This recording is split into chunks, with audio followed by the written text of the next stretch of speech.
Laži niso nič novega in večina izmed nas kar dobro ve, kaj je laž, pravi Lenart Jakučič. Zlažeš se takrat, ko veš, da nekaj ni res in z namenom, da bi ali sebe opravil, ali nekoga očrnil, ali pa karkoli vmes med tega, poveš nekaj, za kar veš, da ni res.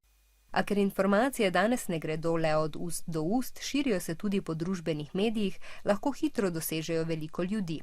Preden kaj delimo ali posredujemo, je zato prav, da prej preverimo, ali sploh drži. Rdeči alarm, da ni vse v redu, se nam lahko prižge že, če so v naslovu objave velike tiskane črke, kot bi nekdo kričal na nas: "To je pomembno!"